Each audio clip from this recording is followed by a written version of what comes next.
Excellent coaching centre में आपका स्वागत है। हम लोग बायोलॉजी के 12th क्लास का माइक्रो सॉल्व कर रहे थे। माइक्रो का मतलब होता है कि दो पेज में पूरा 16 लेसन रहता है। इसमें छोटा छोटा लिखा रहता है।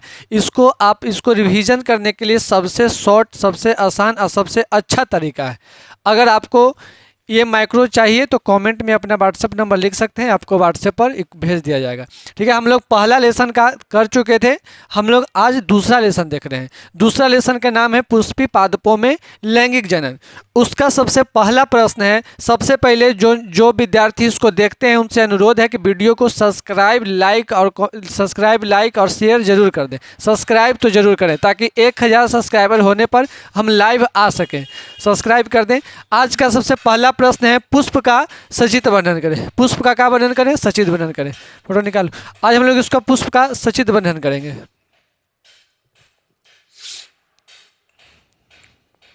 देखिए, ये है हमारा पुष्प। ठीक है, इसमें याद रखना है, पुष्प के कृषि को बोलते हैं फ्लोरिकल्चर। क्या बोलते हैं? पुष्प के खेती को बोलते हैं फ्लोरिकल्चर। पुष्प के कोई परिभाषा पूछता है कि पुष्प होता क्या है, तो तना और पत्ती के रूपांतरण को हम लोग पुष्प कहते हैं। तने और पत्ती के रूपांतरण को पुष्प कहते हैं। पुष्प में 4 भाग होते हैं। पुष्प में 4 भाग या 5 भाग होते हैं, लेकिन हम लोग 4 भाग ही पढ़ते हैं। सबसे पहला भाग जो होता है, जो हमको पुष्प में सबसे कलरफुल भाग दिख रहा है, इसको बोलते हैं दलपुंज। क्या बोलते हैं? दलपुंज। तो पुष्प के रंगीन भाग को क्या बोला जाता है? दलपुंज। इसका काम क्या होता है? कीट को आकर्षित करता है ताकि यहाँ पे कीट बैठ के परागन की क्रिया कर सके। तो सबसे पहला हो जाएगा दलपुंज। दलपुंज की किसको बोलते हैं? तो पुष्प के रंगीन भाग को दलपुंज कहते हैं। इसका काम क्या होता है? तो यह कीट को आकर्षित करने का काम करता है। दूसरा हम लोग देखते हैं बाह्य दलपुंज। बाह्य दलपुंज का मतलब होता है, यह दलपुंज के नीचे यानी कि बाहर का भाग होता है। जब यह पुष्प शिशु अवस्था में छोटा होता है तो यह बाह्य दलपुंज पूरे फूल को सुरक्षा प्रदान करने का काम करता है। तो लिखेंगे कि दलपुंज के बाहर का भाग होता है जो पुष्प को शिशु अवस्था में सुरक्षा प्रदान करता है। और तीसरा हम लोग देखेंगे, ये जो 3 गो 4 गो जो हमको दिख रहा है, इस तीनों को इकट्ठा हम लोग बोलते हैं पुमंग। तीनों को इकट्ठा क्या बोलते हैं? पुमंग कहते हैं। तीनों को इकट्ठा पुमंग कहते हैं। और किसी एक के बोलते हैं तो पुंकेसर बोलते हैं। यानी कि पुमंग के एक इकाई को पुंकेसर कहा जाता है। याद रखना, यह पुष्प के नर भाग होता है। पुमंग में हम लोग क्या देखे हैं, तो पुमंग पुष्प का नर भाग होता है। इसके एक इकाई को पुंकेसर कहते हैं। इसके ऊपर के भाग को परागकोश और नीचे के भाग को तंतु कहते हैं। पुमंग में हमको 2-3 बातों का ध्यान रखना है। पुमंग मतलब सबसे पहला होता है कि नर भाग होता है और इसमें मेन 2 भाग होते हैं। इसके ऊपर के भाग को परागकोश कहते हैं और इसके नीचे के भाग को तंतु कहते हैं। ठीक है, अब हम लोग चलते हैं जयांग की ओर। ये जो आपको संरचना दिख रहा है, इसको हम लोग बोलते हैं जयांग। याद रखना, जयांग पुष्प के मादा भाग होता है। जयांग पुष्प का मादा भाग होता है। इसको 3 भाग में बांटे हैं। सबसे ऊपर के भाग को बोलते हैं वर्तिकाग्र, बीच के भाग को बोलते हैं वर्तिका और नीचे के भाग को, आधारीय भाग को बोलते हैं अंडाशय। ये जो नीचे गोल दिख रहा है, यही है अंडाशय। तो पुष्प में हम यही 4 चीज़ को वर्णन करते हैं। अब पुष्प के जो नीचे वाला भाग है, इसको बोलते हैं पुष्पासन। जहाँ पुष्प के सभी भाग आकर जुड़ते हैं, इसको बोलते हैं हम लोग पुष्पासन। अब हम लोग देखते हैं, थोड़ा सा परिभाषा देखते हैं क्या लिखा। परिभाषा निकालो।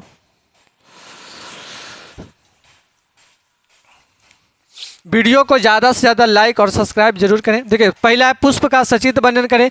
तने और पत्ती के रूपांतरण को पुष्प कहते हैं। तने और पत्ती के रूपांतरण को पुष्प कहते हैं, जो पादप में जनन का काम करता है। तुमसे पूछेगा कि पुष्प के जनन अंग कौन है, तो पौधा का जनन अंग कौन है, तो पुष्प हो जाता है।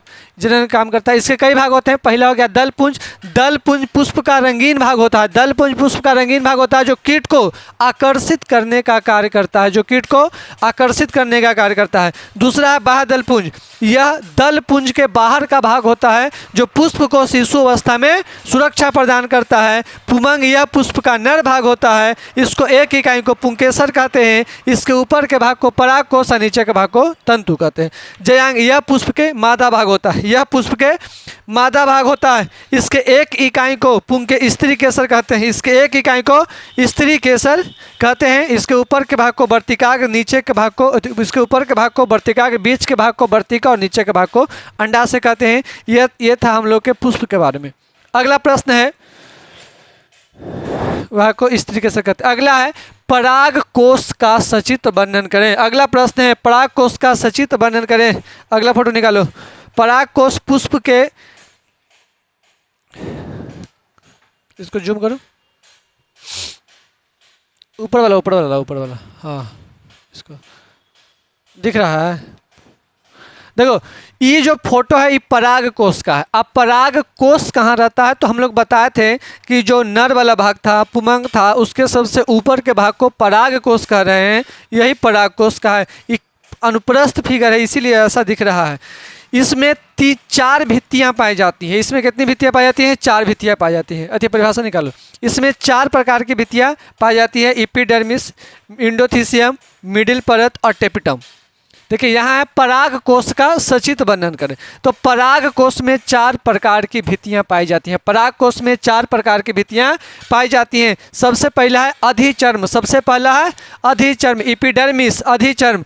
यह पराग कोष का सबसे बाहरी भाग होता है। कोई भी चीज़ बाहरी रहता है वो हमेशा सुरक्षा प्रदान करता है। बाहरी मतलब सुरक्षा। कोई भी चीज़ जो बाहर पाया जाता है हमको क्या प्रदान करता है? सुरक्षा। और यह एक परतीय होता है। तो सबसे पहला परत का नाम था अधिचर्म। पहला का नाम था अधिचर्म। यह पराग कोष के सबसे बाहरी भाग होता है जो एक परतीय होता है और साथ ही साथ ये हमारे पूरे पराग कोष को सुरक्षा प्रदान करने का कार्य करता है। दूसरा का है अंतःस्थीसियम, यानी कि हो जाता है एपिडर्मिस के बाद होता है इंडोथीसियम। ये हो जाता है इंडोथीसियम।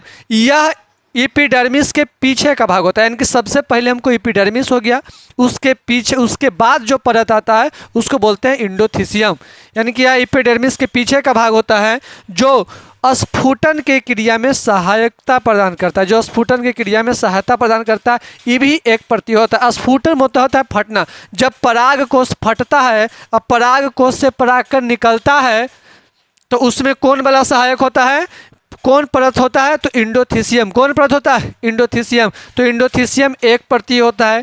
एपिडर्मिस का बाद का परत होता है और इंडोथीसियम के बाद का परत होता है और पराग कोष को फटने में, यानी कि पराग कोष के स्फुटन में सहायक होता है। ये हो गया। सबसे लास्ट वाला है मध्य परत। सबसे लास्ट वाला है मध्य परत।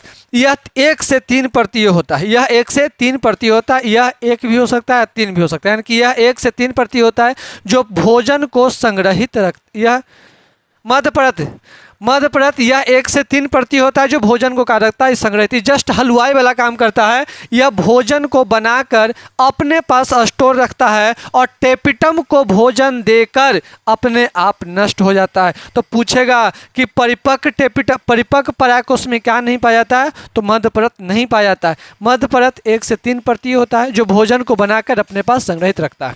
अगला है टेपिटम। यह सबसे अंदर का परत होता है। यह पराग कोष के सबसे अंदर का परत होता है। यह सबसे अंदर का परत होता है। यहाँ गलती से बाहर लिखा गया है। सबसे अंदर का परत होता है जो विकसित हो रहे लघु बीजाणुओं को, यानी कि पराग कणों को पोषण प्रदान करता है। किससे लेकर? तो टेपिटम, मध्य परत से। मध्य परत से टेपिटम को लेकर परागकण जो विकसित हो रहा है उसको पोषण प्रदान करने का काम करता है। इसीलिए इसको पोषक परत भी कहते हैं। क्वेश्चन पूछे कि किस परत को पोषक परत कहते हैं, तो टेपिटम को पोषक परत भी कहा जाता है। ऊपर करो। अगला है लघु बीजाणु जनन क्या है? लघु बीजाणु जनन क्या है? तो याद रखना है लघु बीजाणु जनन प्रारंभिक अवस्था में पराग कोष गोलाकार होता है। प्रारंभिक अवस्था में पराग कोष का होता है गोलाकार या अंडाकार होता है। प्रारंभिक अवस्था में परागकोष गोलाकार या अंडाकार होता है जिसको बोलते हैं आर्कीस्पोरियल सेल। याद रखना इसमें एक सेल पाया जाता है, कई सारा सेल पाया जाता है जिसमें कुछ सेल थोड़ा सा बड़ा आकार का होता है जिसको बोलते हैं आर्कीस्पोरियल सेल। तो प्रारंभिक अवस्था में परागकोष गोलाकार या अंडाकार होता है। आर्कीस्पोरियल सेल में परिणत विभाजन होता है, यानी कि एक बार विभाजन होता है और प्राथमिक भित्ति कोशिका एवं द्वितीयक भित्ति, प्राथमिक भित्ति कोशिका एवं प्राथमिक बीजाणुजनक कोशिका का निर्माण होता है। इन दोनों कोशिकाओं के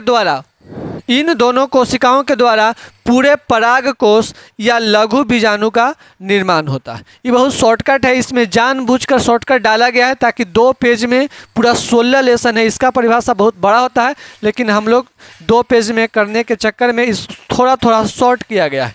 ठीक है, जैसे यहाँ पर लिखाया गया है कि प्राथमिक भित्ति कोशिका यह पूरे परागकोश का निर्माण करता है, जबकि प्राथमिक बीजाणुजनक कोशिका नर युग्मक का निर्माण करने का कार्य करता है। तो हम लोग फिर से इसको देखते हैं। लघु बीजाणु जनन, तो यह याद रखना है, लघु बीजाणु जनन कहाँ होता है? परागकोश में। परागकोश प्रारंभिक अवस्था में गोलाकार होता है, जिसमें विशेष प्रकार की कोशिका पाई जाती है, जिसे आर्केस्पोरियल सेल कहते हैं। आर्केस्पोरियल सेल में परिणत विभाजन होता है, जिससे 2 प्रकार की सेल बनती है, प्राथमिक भित्ति कोशिका और प्राथमिक बीजाणुजनक कोशिका। प्राथमिक भित्ति कोशिका पूरे भित्ति का निर्माण करता है, यानी कि पूरे परागकोश का निर्माण करता है, जबकि यह नर युग्मक के निर्माण करने का कार्य करता है।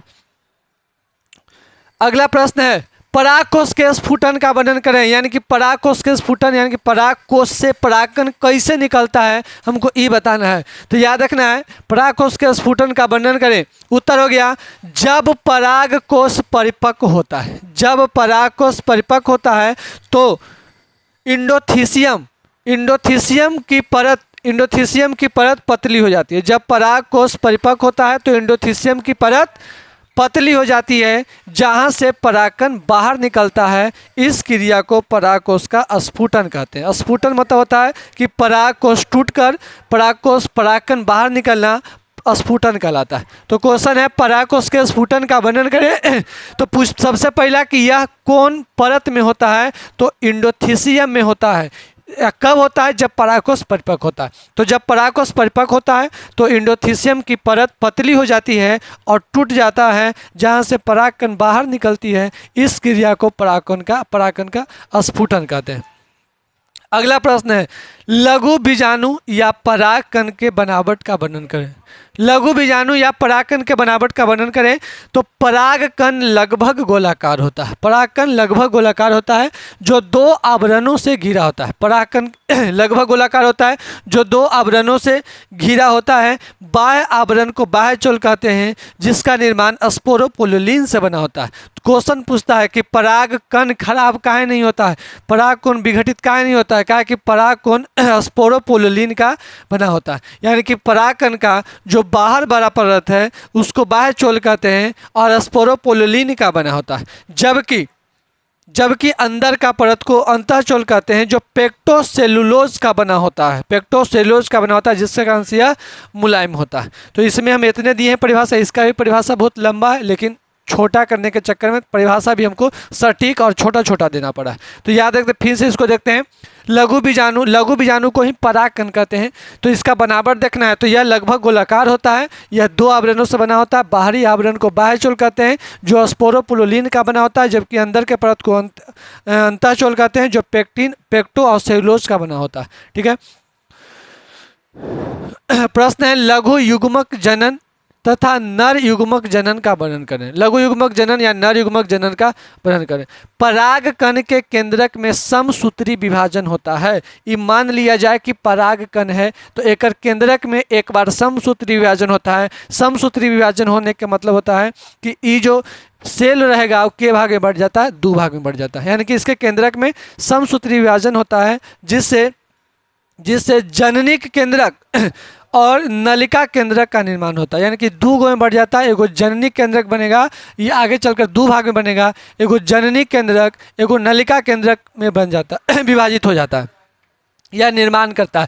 पराग केंद्रक का निर्माण करता है। परागकण होने पर जब परागन की क्रिया होती है, जब परागन की यानी कि परागकण वर्तिकाग्र पर पहुंच जाता है, जब परागन की क्रिया होती है तो इससे एक नली का निर्माण होता है, जिसको हम लोग पराग नली कहते हैं। एक नली का निर्माण होता है जिसे पराग नली कहते हैं। अब पराग नली में सबसे पहले नलिका केंद्रक प्रवेश करता है और बाद में जनन केंद्रक प्रवेश करता है। नलिका केंद्रक में किसी भी प्रकार के समसूत्री विभाजन नहीं होता है, जबकि जननी केंद्रक में समसूत्री विभाजन होता है। समान समसूत्री विभाजन होता है, जिससे 2 नर युग्मक बनते हैं। इसको फिर से हम लोग अच्छे से समझते हैं। लघु युग्मक जनन या नर युग्मक जनन का वर्णन करें। परागकण के केंद्रक में, यानी कि परागकण है तो इसके केंद्रक में सबसे पहले समसूत्री विभाजन होगा, जिससे दो प्रकार के केंद्रक बनेंगे। एक के बोलते हैं नलिका केंद्रक, एक के बोलते हैं जननी केंद्रक। अब यही क्रिया यहाँ तक रुका रहेगा।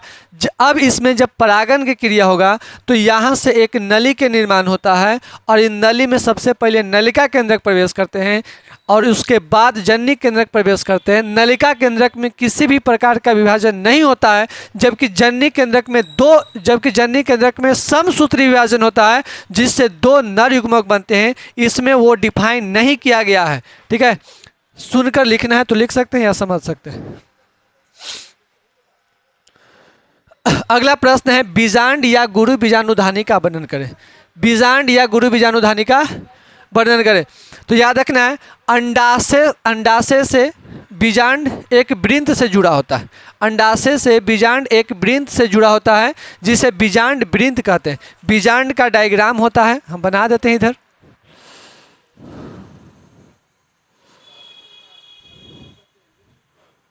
ये बीजांड इसके ऊपर अंडाशय रहता है, इसके ऊपर कार्य पाया जाता है, अंडाशय पाया जाता है। तो यही चीज़ को, इसी के बारे में हमको वर्णन करना है। तो यही लिखा गया है कि अंडाशय से बीजांड, यानी कि जो ये अंडाशय से पूरा बीजांड है एक वृंत से जुड़ा होता है, इसी को बोलते हैं बीजांड वृंत। ये जो संरचना पूरा है यही है हमको बीजांड वृंत, यानी कि अंडाशय से बीजांड एक वृंत से जुड़ा होता है, जिससे हम लोग क्या बोलते हैं, बीजांड वृंत कहते हैं।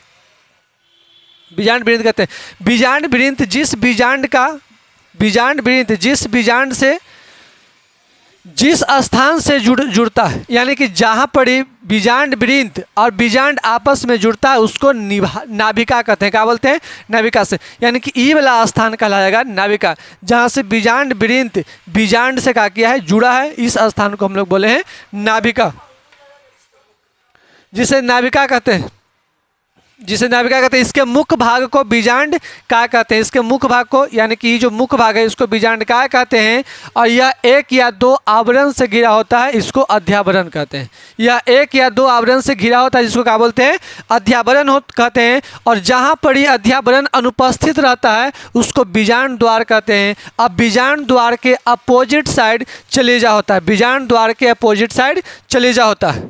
ठीक है, बीजांड तक हम लोग देख लिए हैं और आगे देखते हैं।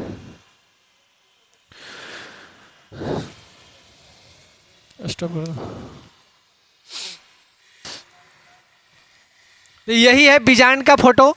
ये जो ई वाला भाग होता है यह अंडाशय से जुड़ा होता है, इसको बोलते हैं बीजांड वृंत, इसको बोलते हैं बीजांड वृंत, यानी कि यह बीजांड एक तरफ अंडाशय से और दूसरी ओर बीजांड से जुड़ा होता है, जिसको बोलते हैं बीजांड वृंत। अब बीजांड के वह भाग, ये वाला भाग जहाँ से बीजांड और बीजांड वृंत आपस में जुड़ा हुआ है, इस भाग को हम लोग बोलते हैं नाभिका। क्या बोलते हैं, नाभिका। और बीजांड के मुख्य भाग को बीजांड काय बोला जाता है, बीजांड का शरीर बोला जाता है। और शरीर के सुरक्षा के लिए एक या दो आवरण चाहिए, जिसको हम लोग बोलते हैं अध्यावरण। बीजांड में एक या दो आवरण होता है, जो आपको दिख रहा होगा, एगो ये हो गया, एगो इधर हो गया।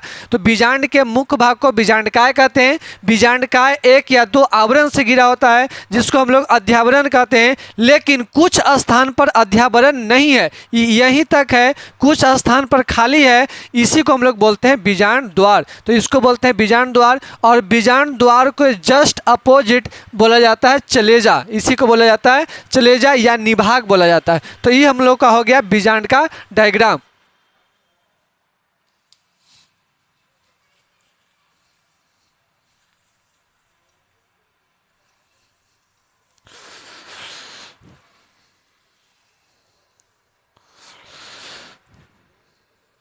अगला प्रश्न है, कहने चल गया जिसे भ्रूण कोश के संरचना का वर्णन करें। भ्रूण कोश के संरचना या भ्रूण कोश के घटक का वर्णन करें, यानी कि एक क्वेश्चन पूछा गया है, भ्रूण कोश में कितने कोशिका पाए जाते हैं, इसके बारे में इसमें वर्णन करना। तो भ्रूण कोश में 3 प्रकार के कोशिका पाए जाते हैं। भ्रूण कोश में 3 प्रकार के कोशिका पाए जाते हैं। जो बीजांड द्वार की ओर होता है उसको बोलते हैं अंड आवरण। तो याद रखना है, पहला कोशिका के 3 कोशिका के समूह है, जिसको हम लोग बोलते हैं अंड आवरण। बीजांड द्वार की ओर स्थित 3 कोशिका के समूह को बीजांड अंड आवरण कहते हैं। ये 3 कोशिका में एक बीच में, जिसका फिगर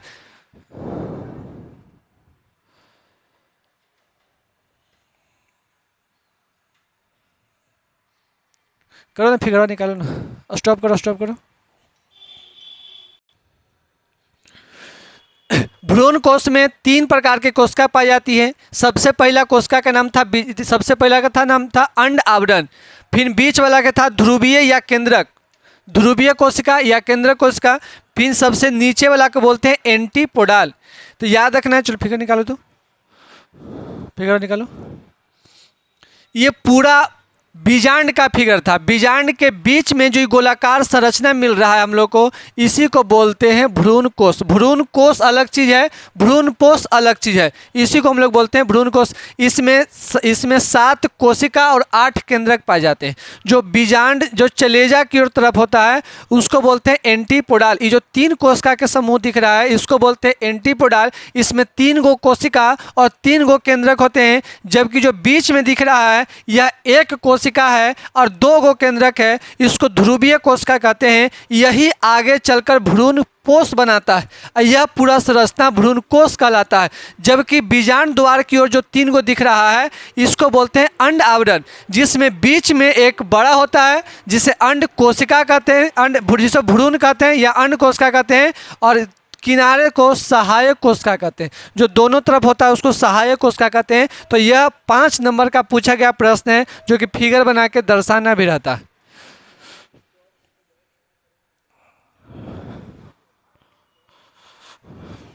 अगर का निकालो, लाने इसको एक बार समझा देता है, नीचे कर। तो देखो, भ्रूण कोश के संरचना का या घटक का वर्णन करें तो इसमें 3 प्रकार के कोशिका पाई जाती हैं। सबसे पहला अंड आवरण। बीजांड द्वार की ओर स्थित तीनों कोशिका के समूह को अंड आवरण कहते हैं। दूसरा का था ध्रुवीय कोशिका। यह भ्रूण कोश के केंद्र में स्थित 2 केंद्रकीय संरचना को ध्रुवीय कोशिका कहते हैं। जबकि एंटीपोडाल चलेजा की ओर स्थित 3 कोशिका के समूह को एंटीपोडाल कहते हैं। ऊपर करो। परागन क्या है? तो यह 10th क्लास का क्वेश्चन है कि बच्चा जानता है। परागन होता है कि जब परागकण निकलकर पराग कोश से कहाँ पहुँच जाए? वर्तिकाग्र पर पहुँच जाए। यानी कि जब परागन गति करता है और गति कहाँ जाके करे? वर्तिकाग्र पर। तो पराग कोश से परागकण निकलकर जयांग भाग के वर्तिकाग्र पर पहुंचने की क्रिया को परागन कहते हैं। परागन 2-3 प्रकार के होता है। इसे तो नॉर्मल 2 को हम लोग पढ़ते हैं, पर परागन और स्वपरागन। इसको हटा दो, बहुत हल्का। रुको, नीचे करो, नीचे करो। ये वाला क्वेश्चन निकालो। स्वपरागन के अनुकूलन। देखिए, ये इंपॉर्टेंट प्रश्न है। स्वपरागन के अनुकूलन का वर्णन करें। स्वपरागन किन किन कंडीशन में पौधा में होता है? तो सबसे पहला कंडीशन है क्लिस्टोगेमी। क्लिस्टोगेमी के परिभाषा का होता है कुछ ऐसे पुष्प होते हैं जो कभी नहीं,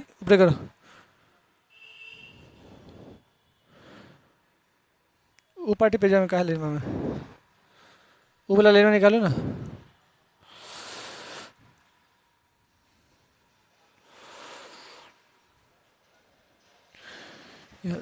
साइड करो। कुछ ऐसे पौधे होते हैं जो कभी नहीं खिलते। जब मान लिया जाए कि कुछ ऐसा पौधा पुष्प हम पार देते हैं जो कभी नहीं खिले, हमेशा इसे पैक रहे, इसमें नर भाग और मादा भाग दोनों रहेगा, तो बाहर से कोई परागकण नहीं आ सकता है। तो इसमें मात्र एक ऑप्शन बचता है, स्वपरागन। तो इस कंडीशन में हमेशा कौन परागन होता है? स्वपरागन। यानी कि कुछ पौधे ऐसे होते हैं जो कभी नहीं खिलते हैं, कुछ पुष्प ऐसे होते हैं जो कभी नहीं खिलते हैं, उसको बोलते हैं हम लोग क्लिस्टोगेमी। और वो हमेशा कौन परागन करता है? स्वपरागन करता है।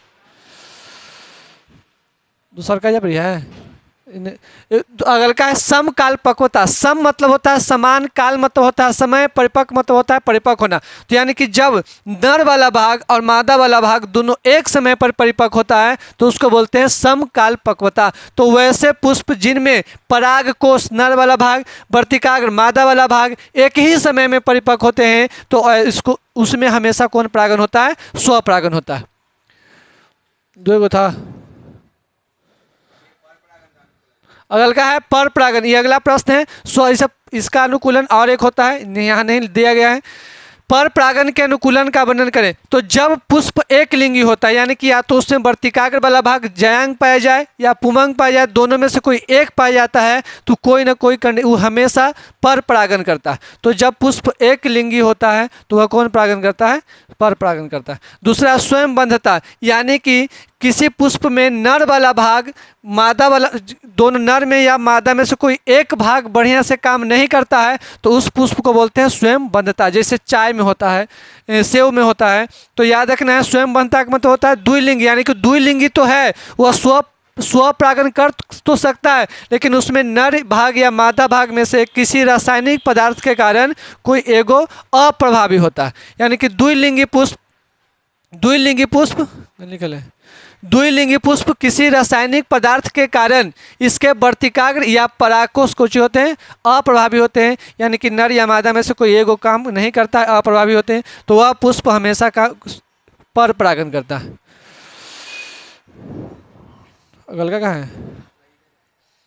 भिन्न काल पक्वता। भिन्न मतलब हो गया अलग अलग, भिन्न मतलब हो गया अलग अलग, काल मतलब हो गया समय, भिन्न मतलब अलग अलग, काल मतलब समय, परिपक्व मतलब हो गया परिपक्व होना, यानी कि पहले नर वाला भाग बन जाए और बाद में मादा वाला भाग बने, या पहले मादा वाला भाग बने और बाद में नर वाला भाग बने, तो उसको बोलते हैं भिन्न काल पक्वता। यानी कि द्विलिंगी होने के बावजूद उसमें होना चाहिए था स्वपरागन, लेकिन नर वाला भाग या मादा वाला भाग कोई पहले और बाद में बनने के कारण उसमें होता है विधि पर परागन। यह दो प्रकार के होते हैं, लिखावल है, यह दो प्रकार के होते हैं। पहला है पूर्ण पूर्वता, दूसरा है स्त्री पूर्वता। तो पूर्ण पूर्वता का मतलब होता है कि जिसमें नर वाला भाग पहले यानी कि परागकोश पहले या वर्तिकाग्र बाद में बने, और स्त्री पूर्वता होता है कि वर्तिकाग्र बाद पहले और परागकोश बाद में परिपक्व हो। पुष्पों में निषेचन का वर्णन करें, बहुत इंपॉर्टेंट प्रश्न है। पुष्पों में निषेचन का वर्णन करें तो उत्तर है जब परागन के पश्चात परागकण में अंकुरन की क्रिया होता है, यानी कि जब पराग कोश से परागकण निकलकर वर्तिकाग्र पर पहुंच जाता है तो वहाँ कौन सी क्रिया होता है? अंकुरन। और अंकुरन के क्रिया के दौरान परागकण से एक नली का निर्माण होता है जिसको बोलते हैं पराग नली, जो वर्तिकाग्र और अंडाशय से होते हुए भ्रूण बीजांड में प्रवेश करता है। अब पराग नली में उपस्थित दो नर युग्मक भ्रूण कोश में उपस्थित मादा युग्मक के साथ मिल जाता है, जिसे हम लोग पुष्पों में निषेचन कहते हैं। तो यह बहुत आसान था। अगला निकालो, द्विनिषेचन। तो द्विनिषेचन परागन क्रिया एकदम सेम प्रश्न है, खाली लास्ट में बदल देना है कि पराग नली में दो गो नर युग्मक था और भ्रूण कोश के अंदर भी दो गो मादा युग्मक था, और दोनों जब बारी बारी से जाकर मिलता है दो बार, यह क्रिया दो बार होता है तो उसको बोलते हैं द्विनिषेचन। उबरे करो।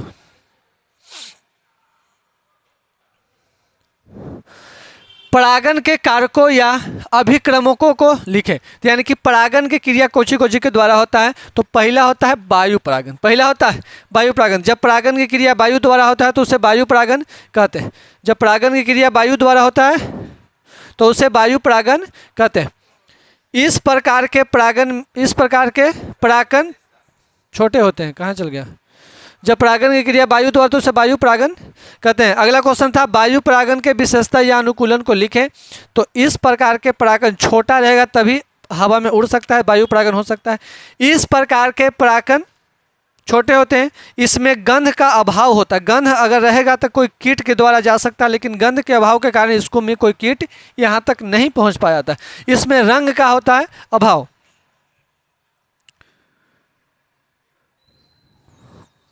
जल परागन छूटर का है, उन्हें जल परागन। जब परागन की क्रिया जल द्वारा होता है तो उसे जल परागन कहते हैं। जल परागन को हाइड्रोफिली भी कहते हैं। ठीक है, सेम है। जब कीट परागन, तो जब परागन की क्रिया कीट द्वारा होता है तो उसे कीट परागन कहते हैं।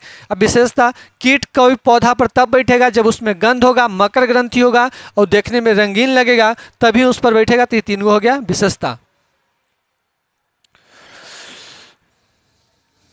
स्टॉप कर दो।